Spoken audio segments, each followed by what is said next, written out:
Welcome to Life Stories, where one woman boarded a plane to surprise her husband, only to overhear him laughing about how much he'd gain if she disappeared. What would you do if the person you trusted most was quietly planning your erasure? This is a story about betrayal, hidden behind birthday kisses, about the quiet power of walking away instead of breaking down. It's about the strength it takes to leave everything behind, not out of fear, but out of clarity. And it's about what happens when the one who was supposed to protect you becomes the reason you have to save yourself. Stay with us because what starts as heartbreak will soon unfold into a reckoning no one saw coming. Now, let me take you back to the moment everything changed. Savannah Blake had always believed in beautiful illusions. The way summer light filtered through lace curtains, the warmth of a man's hand wrapped around hers at a dinner party, the fairy tale promise of vows whispered beneath chandeliers. She had learned to polish the cracks until they sparkled. But even the most carefully maintained illusions can shatter in an instant. 12 hours of flight delays and airport chaos had left her exhausted but giddy with anticipation. She stood on the porch of a secluded cabin nestled in the Smoky Ridge woods, holding a bottle of Ethan's favorite bourbon, Blanton's, hand-wrapped with a red ribbon. It was their little tradition, their us in a bottle, the kind of gift that said, "I know you better than anyone ever will." He wasn't expecting her. That was the whole point. Their third anniversary was approaching, and he'd chosen to spend the weekend with the guys. No phones, no wives, just poker, beer, and bonfires. Savannah had smiled when he told her, masking the sting. He needed space. He always did. So she turned that pain into a surprise, a romantic gesture, a last-ditch effort to reconnect. Her fingers hovered over the doorknob, the crisp mountain air catching her breath. Laughter drifted through the cracked wood of the cabin wall, followed by Ethan's voice, familiar, easy, unguarded. "If she vanished," he said, almost conversationally, "that insurance payout could wipe everything clean." A pause, then a second voice, male, amused. "Or I could finally date her sister guilt-free." Laughter erupted inside. Savannah's smile collapsed. Her body froze, bourbon bottle trembling in her hand. She leaned closer, hoping, praying she'd misheard. "How much is the policy again?" asked the first man. "2 million," Ethan replied, as casually as one might mention the weather. "Took some convincing to get her to sign it. I told her it was for our future kids." Savannah stumbled back from the door. Her heart pounded against her ribs like a trapped animal. The ribbon slipped from the bottle's neck. A gust of wind carried it into the dark. She hadn't brought luggage, just a designer carry-on with a few outfits and the bourbon, tucked inside like a symbol of her misguided devotion. She'd even rehearsed how she would enter, catch Ethan mid-poker game, laugh with his friends, pour a glass, remind him of everything good they'd once had. Now, the bottle felt like a weapon or a relic of someone else's life. She placed it gently by the door, removed the gift tag with her name. Then she walked away. By morning, Savannah was in Costa Rica, staying in a coastal town so small it didn't show up on most tourist maps. San Marcos was raw, sun-bleached, and blessedly anonymous. The owner of the beachfront inn, Lucia Morales, had seen her kind before, women running from something no one else could see. "No reservation?" Lucia had asked gently. Savannah shook her head. "Just a room, for a few weeks. We have one, ocean view, quiet." That night, Savannah stared out over the waves from her tiny balcony, the ocean's rhythm pounding in her chest. For the first time since college, she was truly alone. No staff, no schedule, no expectations. Only silence, and the deafening roar of what she now knew. The man she loved had plotted her death. And worse, he had laughed about it. Savannah had grown up in a world of whispered legacy and old money. Her father, Harold Blake, had built his empire one deal at a time, one rule repeated often: never mistake charm for character. She had, of course. Ethan Carter had seemed different, humble, driven, uninterested in her last name. A man who quoted Salinger, liked his coffee black, and had plans to open a consulting firm from the ground up. 3 years ago, she'd met him at a charity gala. Within a month, she was in love. Within 3, engaged. Her father had raised an eyebrow at the lack of a prenup. Love doesn't need paperwork, she'd insisted, and Ethan deserves to be trusted. Now, alone in room 8 of a weathered blue inn, Savannah finally allowed herself to ask the question she'd avoided for 2 years. What if he never loved me at all? The answer was a slow poison.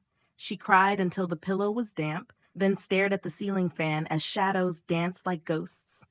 Her wedding ring still clung to her finger, but it felt foreign, like a lie etched in gold. In the morning, she cut her hair, all of it, walked into a local salon and said, "I want it gone." The stylist didn't ask questions, just nodded. "Starting over?" Something like that. When Savannah looked in the mirror afterward, she didn't recognize herself. And that was the point. The woman who'd begged for scraps of affection, who'd written checks to cover business setbacks, who'd let herself shrink to accommodate a man's ego, she was gone. A week passed in fragments of peace. Savannah walked the shoreline every morning, her bare feet sinking into wet sand as the tide erased her footprints. She found an art studio tucked between a fruit stand and a bookstore, and when the elderly painter Javier Rios offered her a sketchbook, she took it. "You have sadness," he said after watching her draw. "But also steel. That's good. Sadness alone is boring." Savannah smiled. It was the first truth that hadn't hurt in days. But peace has a price, and it never lasts long. The call came 2 weeks later.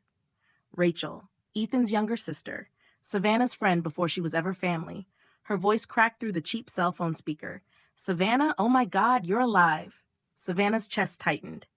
"There are men," Rachel whispered, "at Ethan's house. They're dangerous. They say he owes them money. A lot of it. They threatened me." "How much?" 300 grand. Gambling debts. I didn't even know it was this bad. "Savannah, I'm scared." Savannah's hands curled into fists. Ethan had wanted her gone for money. But now the vultures were circling. Not just him, Rachel too. And suddenly, the lines between vengeance and justice blurred. How do you confront a man who tried to erase you without becoming the very storm he feared? Would you walk back into the fire to protect someone who stood by the one who lit the match? Savannah stared at the waves, the wind tangling her freshly shorn hair, and knew exactly what she had to do. But she never expected what or who was waiting for her when she got back. Continue reading to discover what Savannah uncovers in Part 2, The Ghost at the Door. Savannah watched the sunrise slip over the horizon from her balcony, the same way she had every morning for the past 16 days. But today, the warmth in her coffee didn't reach her chest, and the ocean's hush didn't still the storm rising in her gut. She'd promised herself she wouldn't look back. But Rachel's voice, panicked, desperate, had cracked something open again. Ethan's debts weren't a footnote in their failed marriage. They were a ticking bomb threatening the only person in his family who'd ever truly treated Savannah like more than a title or a means to an end. And yet, she hesitated. Not out of fear, out of fury. She had fled to survive. She had rebuilt the first threads of a life out of ashes. But what did it mean if she used her freedom only to disappear while others were caught in his web? Could she really live with that? Lucia appeared at her door, just as Savannah was packing a slim duffel. No makeup, no silk, just plain jeans and the soft blue cotton shirt she'd bought at the local market. "You're leaving," Lucia said without surprise, her eyes scanning the room, then Savannah's face. "There's something I have to do," Savannah answered. Lucia stepped forward and gently took Savannah's wrist.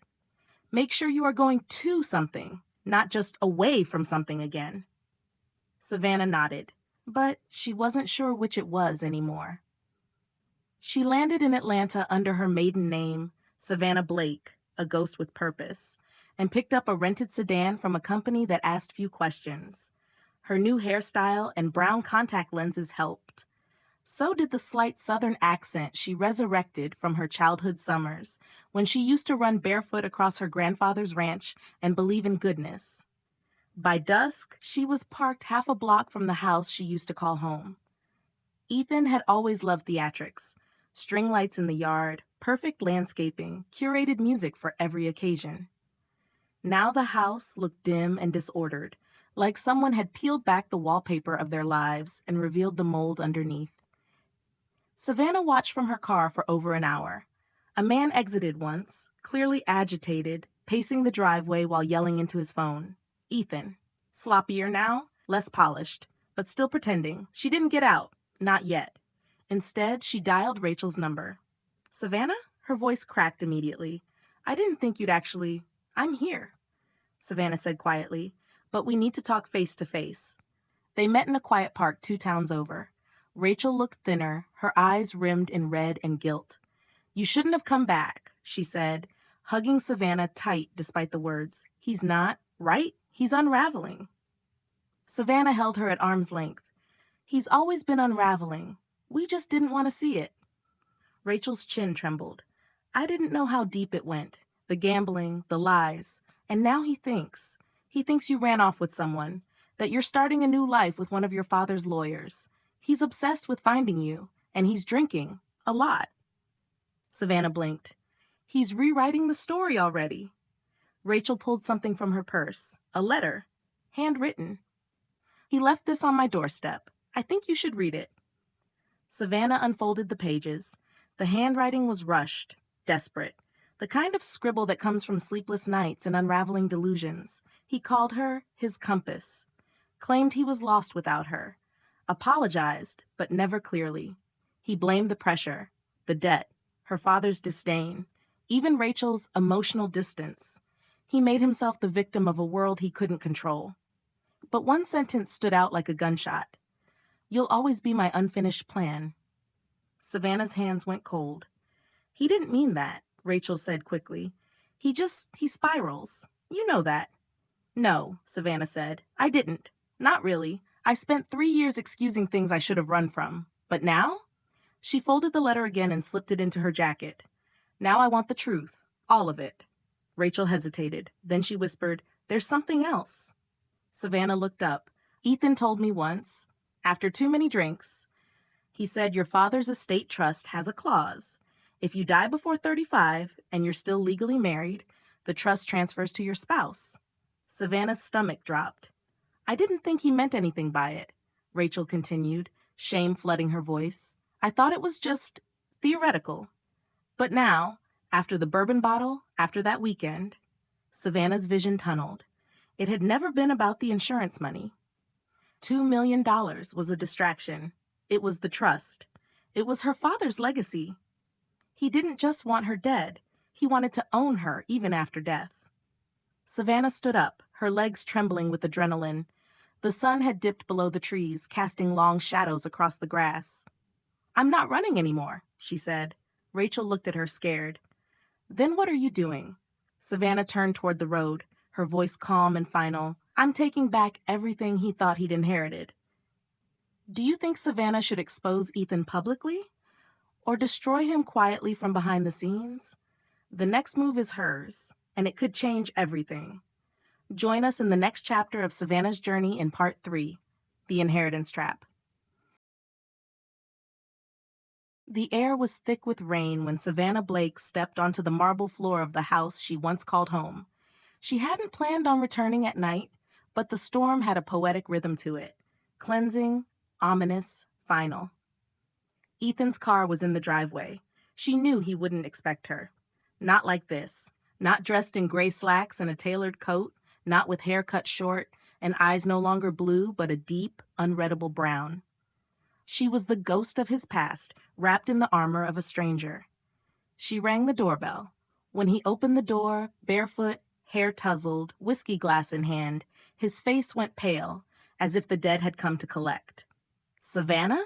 He breathed, voice catching like a child who'd just seen the dark move. She didn't speak. She stepped past him into the foyer. The house smelled like stale bourbon and burnt coffee. The once curated space had unraveled, empty picture frames on the console, dust on the bookshelves, curtains drawn like secrets too afraid of daylight. Where have you been? He asked hoarsely, setting his glass down with a trembling hand. Rachel said, you vanished. That maybe you were. I heard everything, she said, turning slowly to face him. At the cabin. Every word, every laugh. Ethan's mouth opened, closed. His hand hovered at the back of his neck, a tic she remembered from their first fight years ago, when she'd asked why he canceled dinner with her parents at the last minute, and he blamed a work emergency that never happened. "It wasn't serious," he said now. "You know how guys talk. We were drunk, we say things. Dark humor. I would never sign a forged policy in my name? Transfer my trust assets offshore? Photograph me near cliff edges? Encourage deep water swims when you knew I hated the ocean?" She dropped a folder onto the coffee table. His name, dates, numbers, bank statements, insurance papers, voice recordings, emails, every lie. His face shifted, a mask cracking. "You broke into my accounts?" he said instead, voice cold, sharp. Savannah didn't flinch. "No, I just stopped being your perfect little investment." Ethan stepped back, and for a moment the illusion returned, the smoothness in his voice, the charm. "Savannah, we can fix this. I wasn't thinking straight. The debt, the pressure. I was scared. I didn't know what else to do." She stared at him, and for the first time, she saw the boy beneath the man, the endless hunger, the self-pity dressed as ambition. She once thought he was building something with her, but he'd been excavating her, piece by piece, and calling it love. "I didn't come back for revenge," she said softly. His eyes brightened. "I came back to end the story." She pulled a set of papers from her coat. "You're going to sign these: a confession, a divorce, and a formal relinquishment of any claim to my estate retroactive to the day we married." His hands trembled as he picked up the pen. "I'll go to prison," he said, voice barely a whisper. "Not if you disappear quietly," she said. "You leave the country, the accounts go dark, and I say nothing. You try to stay and fight, I send everything to the FBI. They're already watching you." He looked at her, really looked, the woman he'd underestimated, the one he thought could be erased. "You used to love me," he said bitterly. "I loved the man you pretended to be." He signed. It was over in minutes. She collected the papers, slipped them back into her coat, and turned toward the door. He didn't stop her. Just stood there, glassy-eyed and slack-jawed, a king without a kingdom. "Savannah," he called just as she opened the door.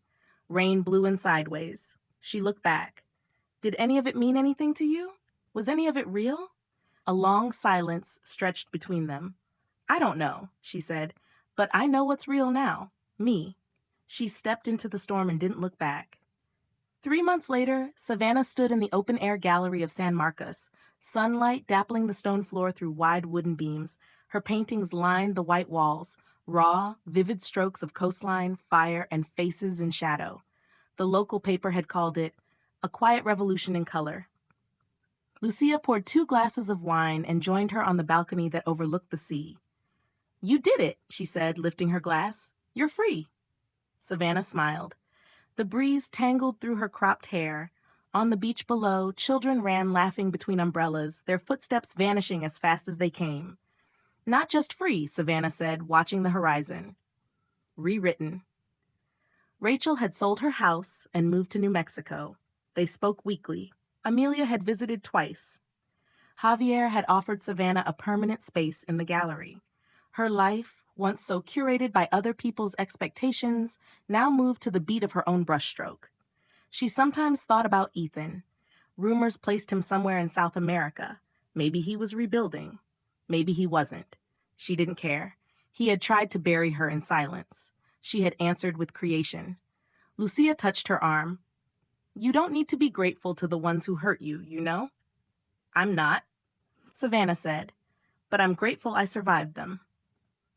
As the sun dipped low and the sea burned orange, Savannah took one last look at the world she had built with her own hands. Not for anyone else, not to prove anything, simply because it was hers. And sometimes, the most radical act of healing is to live beautifully in spite of the wreckage. What part of Savannah's journey resonated most deeply with you? Comment 100 if you felt the story was worth the ride. Where in the world are you watching from? Share this story with someone who needs a reminder of their own strength. Thank you for watching Life Stories.